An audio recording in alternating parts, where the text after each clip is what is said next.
La Crosse Local is proud to be a sponsor of the La Crosse Winter Roots Festival, brought to you by Ultra Federal Credit Union. We invite you to celebrate music, cuisine, artists, makers, brewers, and distillers in the new La Crosse Center Riverside Ballroom.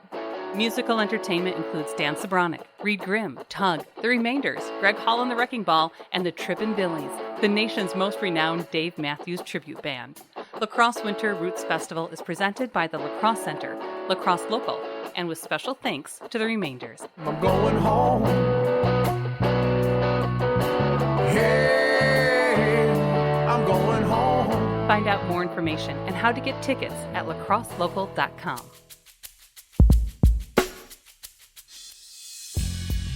Today we chatted with Tiffany Rice of Cupcake Artistry. We chatted about the cupcake business, how she got started, favorite flavors, Kovitt and the startup, and where people can order and find out more. You can find more conversations, food reviews, live music, and events on our website, lacrosselocal.com. I'm Mimi. And I'm Brent. And this is La Crosse Local.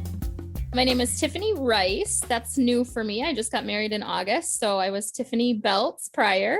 I grew up in Tomah, Wisconsin, actually outside of Tomah, a little tiny town of Camp Douglas. My grandma was the first one that really got me into baking. When I was in middle school, she taught me how to bake a pie from scratch. Grandma was my best friend growing up. She lived across the road from me, and I was always baking with grandma. She worked in the food industry. I would bake cookies and all sorts of things. And then I just naturally did it on my own. My dad has a bit of a sweet tooth, so that was my way into my dad's heart, was through baking.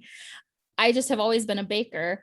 Cupcakes started, we'll get into that a little later, but the cupcake thing started about 8 years ago, I would say. So finding you on Facebook, I know there's kind of this resurgence, at least to me, or at least me notifying about these, home bakers. And it's really kind of see with Sabodash app is out there selling goods for different businesses. So how did the whole idea for Cupcake Artistry come about? I lived in a town of Alma Center for 5 years when I first started my teaching career. And there was a couple cupcake artists there that I was like always inspired by and loved watching what they were doing. They were very small and did it out of their home as well. So it was 1 year when I was teaching in Sparta, we needed cupcakes for a baby shower. And I was on the Sunshine Committee. Of course, we had very little money to spend on a treat. So I was like, I think I can do this. Like, I'm a creative person and detail is my thing. And so I made cupcakes and they were a huge hit for the baby shower the next day. So from then on, anytime there was a celebration at school, I was it, and I was making cupcakes. And that gradually grew into baking for my coworkers when they'd have celebrations, graduations, birthday parties. They'd ask me to bake for them. So it was just kind of a very casual thing on the side. And then when COVID hit, actually, I was home. I'm a teacher, or was a teacher. I was home for those months, and a former coworker in Sparta asked me to bake cupcakes for her daughter's mini graduation party. And I did, and I had some extras. So I took them to my friend is a nurse at Mayo. So they were struggling, and I took some to her, and her boss was like, oh my goodness. And she asked me to bake. She was having an outdoor COVID safe graduation party for her daughter. So I ended up baking 300 for her that summer. And I was like, I've never done that many. And the whole day when I was baking that day, I'm like, what am I calling this? What's this name? Like, it was kind of frantic. And in the middle of the afternoon, I was like, Cupcake Artistry, that's it. And so I created my first logo that evening and sent 300 cupcakes out the door. And then it just kind of grew from there. Yeah, just checking out your social media and your website. It looks like you have close to 4,000 people following you on Facebook. Exploded. For someone just kind of jumping into it, finding you, what are some of your favorite flavors for them to try out? I think that I have a new flavor every week. I feel like my personal favorites, I love the salted caramel cheesecake. I love the blueberry cheesecake. My husband loves the red velvet cheesecake. Nutter butter is a popular one. Oh gosh, monster cookie is another popular one. There are so many. And that's where my creativity comes in. I love like going through the grocery store aisle and, oh, that can be a cupcake and that can be a cupcake. And it's turned into a family thing where I constantly get texts from my mom and my sister and my dad and friends like, what about this kind of cupcake?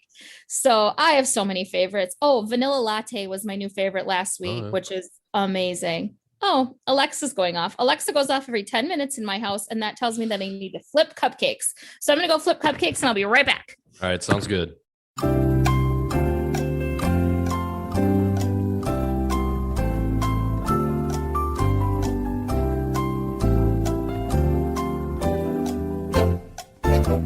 Okay, I am back. So, maybe I know one of them is you're working from home, but, you kind of referenced COVID. How did COVID affect the business? Was it something that kind of pushed you out the door, or has it been a positive for the business? Or COVID, it was totally a positive thing for me. I had the time to really make it a thing. I don't think if I was teaching virtually last fall, but I had the time that summer. I am such an active social person. So I was always out doing things, and COVID made me stay home, and I needed a hobby. So and I was single at the time. So it gave me something to do. And then people needed anything to make them just a little bit happier during COVID. So if they could pick up cupcakes and I could do contactless porch pickup, they could pick them up without any contact. So it was a safe thing. And it just totally became this sensation. I don't know how else to describe it, but word of mouth spread. And I would say COVID definitely gave me my start. Like, I credit COVID. Like, COVID was a very positive thing in my life. in terms of this Cupcake Artistry coming out of, last, I guess, 18 months, I would imagine, or maybe a little longer. You said you've been baking for quite a while. What are you excited for the business in the next year or two? Well, my husband and I are closing on a new house a week from today. So we're moving to Holman, just this side of Holman. And our plans are downstairs. We have like a utility room. So we're going to turn that into my like more commercial bakery space. I'll still be a home baker, but it'll be just more suited for commercial baking and not a home kitchen. And we can get the cupcakes out of our home kitchen then. So I'm really excited for that. I'm excited for just continuing to grow. And really what just gives me so much joy is becoming more of part of this community. I was super involved in education when I was in education, and I always wanted more in this community. And this has given me an outlet to kind of give back to this community. So I hope to do more of that and get more connected to people and events and nonprofits and things like that in this community.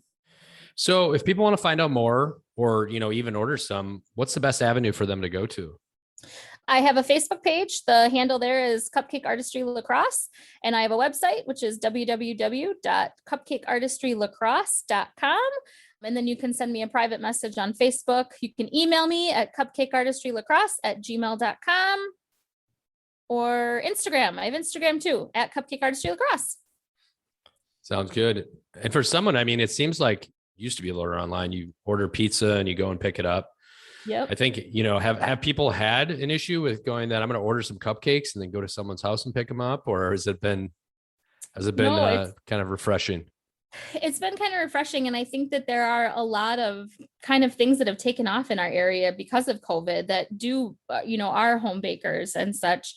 I bought from another home baker, and the first time I did, I was like, oh, this is what people feel like going to my house. But now that it's established, and I think that it's becoming a norm, I think it's okay. I haven't had any problems with it. Awesome.